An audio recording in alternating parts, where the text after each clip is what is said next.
What's going on, people? It's your man the YB back once again. So we got another leak right now, and before we get to that, big shout out to my doggy Dylan4865 for coming through and boosting up your man the YB's gambling coin for this weekend. You best believe it, 100%. We fixing to be up. Hashtag we be up this month, no doubt about it. So Fury and Usyk had their head-to-head. And I can't lie, man, it looked like Fury lost his ish a bit. This was somewhat reminiscent to Muktapa and Habib, I ain't gonna lie to you. But anyway, let's get to the leak. I'm not gonna play it in big because you know what them pagans are like. Let's just play a little piece here still. Fury, thank you very much, brother, for your courage and bravery to accept the fight with the future undisputed heavyweight champion of the world. Thank you so much. Let the fight go on. You're welcome. You're welcome. Sharing the ring with the future heavyweight undisputed champion, me. Yous are all dossers. He's getting knocked out, and you two are going to be working for me, carrying me bag slinks. So remember that. Remember I said it on this stage. Let the fight go on. Let's get the press conference going, sausage. Win. Let your man and talk. Let the belts come back home to Ukraine. Now, just on that note, I do think it's unfair because Usyk is not a native English speaker. He's done very well in recent years.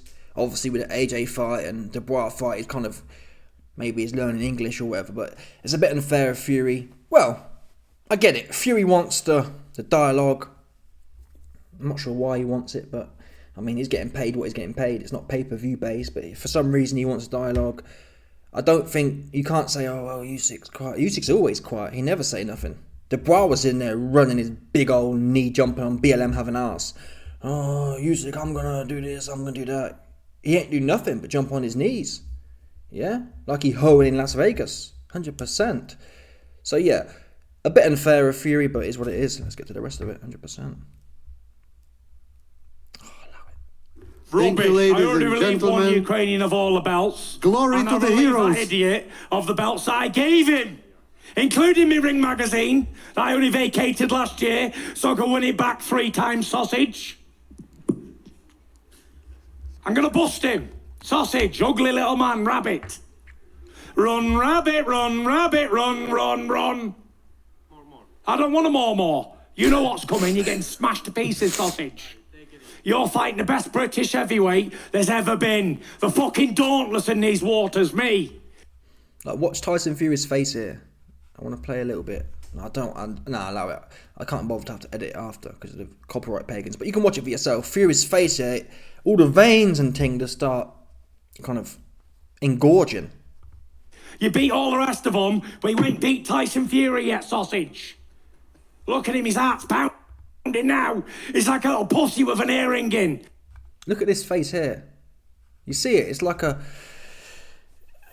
a serious face. It reminds me of Muktapa. Not as unhinged. And Muktapa was kind of off the whiskey and going in on Habib. It's that kind of almost frustration. I'm not sure why though. Why would he be frustrated? Is it a case of Muktapa knew he was going to get his ass beat? Even when I've seen Fury and Wilder, for example, it's never been this nasty. Usyk's kind of like a sideman. Verbally speaking, he's not someone who's going to get under your coat. But for these guys with big egos like Tyson Fury, yeah, sometimes, and maybe I've underestimated Usyk. I don't see what the big challenge is, but I don't know boxing, right? Fury knows boxing. Maybe he knows something we don't. After all, Fury was ducking for years. Either way, he's here now. I believe he'll get in the ring in December. Sorry, on Saturday. But why is Fury so emotional for? Obviously, this is the biggest fight of his career. No doubt. Undisputed. Biggest fight of the last 30 years, as far as heavyweight goes. So is it a case of what's on the line here? But it's unusual. Even when Fury was fighting Wilder, it was never this visceral. This is like a visceral Tyson Fury pre-fight. Is it a good sign? We're going to find out. I don't think it's a bad sign. I prefer to see this. Then again, look at Muktapa. Muktapa had all this visceralness. He gets in there. But Fury ain't no Muktapa though. Muktapa's always been a bit sceptical in terms of what's inside him. Muktapa's an on-top fighter. You can't say Fury is an on-top fighter. Fury can peel himself off the mat and come back and have his best round. McTapper's never come back from being down. He's an on-top fighter. Fury can do that. So, again, I'm drawing parallels here between McTapper and Fury, but it don't carry no weight. Ultimately, Fury's aggression will work to his benefit, because if he gets hit, he'll want to come back. Now, the Usyk argument is, well, YB, if Fury gets hit and wants to come back, it'll lead to him getting hit more. I just think Fury just knows. I think Fury's too good. He's not AJ. He's not a 6 out of 10 AJ, as I analysed last time. Usyk went life and death, 115, 113 against a 6 out of 10 half-broken AJ. Fact. That was not an AJ who was pinging 8 out of 10 plus. It was a 6 out of 10 AJ at best. And Usyk had his hands full because he's come up with 4 weight divisions. I'm not saying he shouldn't have had his hands full, but Chisora had his hands full. AJ had his hands full. Usyk was complaining about being hit to the body again against AJ. So, yeah. Like I said, on Saturday, it's not going to be a big celebration from me. It'll just be like it's supposed to be. Fury's supposed to beat Usyk. Yeah, it's not supposed to be close either. I got Usyk winning 3, maybe 4 rounds, if I'm honest. Anyway. Shithouse! His bollocks have shriveled up now, they have. Little sausage. I don't. Look at the snares. It's like really aggressive. You know what I mean? Look at that. It's real like. You fucking pussy. It's real. I'm very happy. Out. Maybe it's the anticipation. For years, people have been saying Fury's ducking Usyk. Now it's here, and in all due respect, or in all fairness, Fury did say a month ago, "I'm ready to fight today." So when you've been ready to fight a month ago and you're just ready to go, time slows down because it just won't. It's like Christmas when you're a child. You're just gagging to get there. And now it's here and he wants his hands on him. Again, this is good for my coin. Yeah, because when a big man wants to fight, they're hard to beat.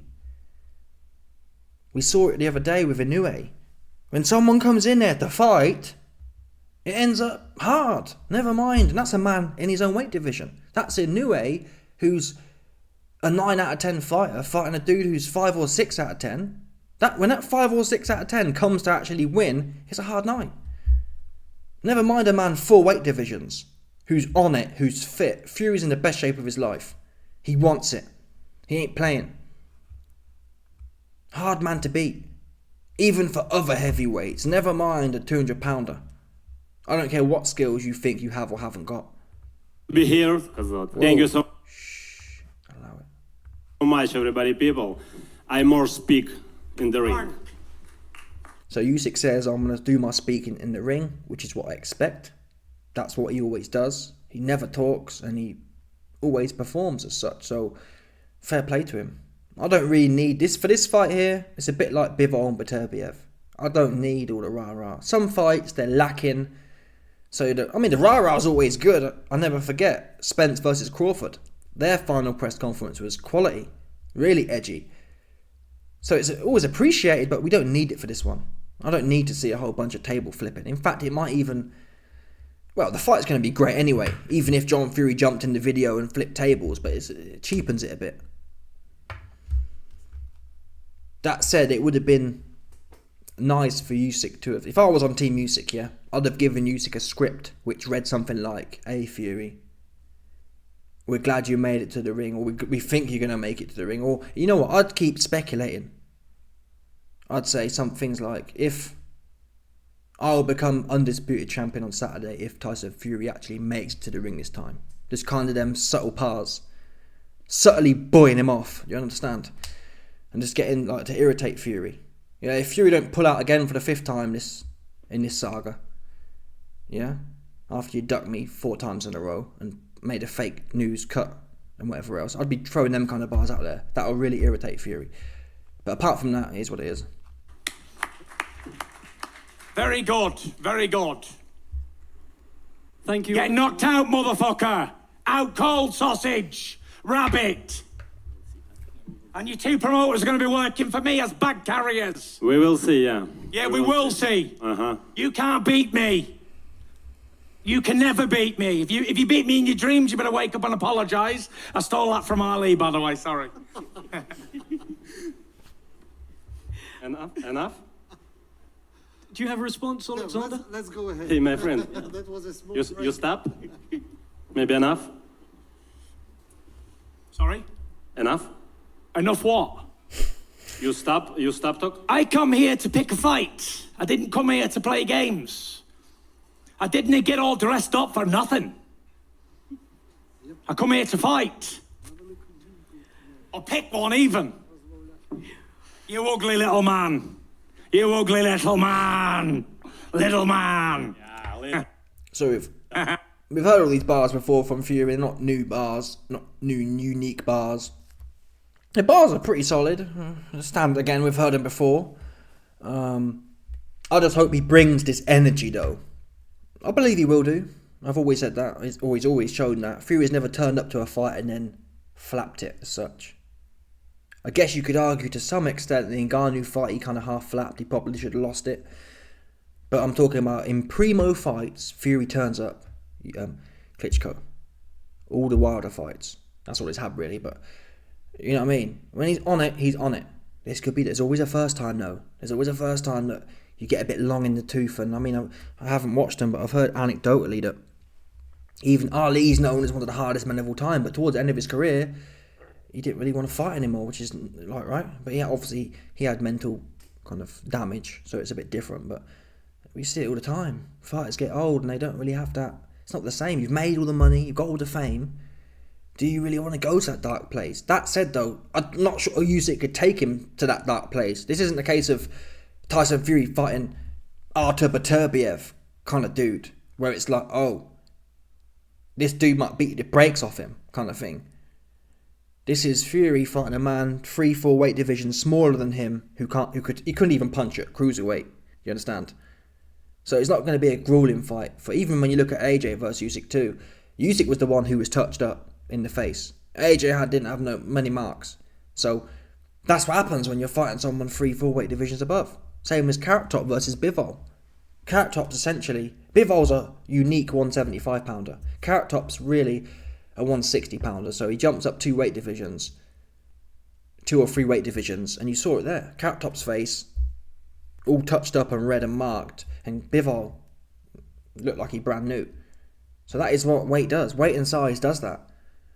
But yeah, great times, intriguing times.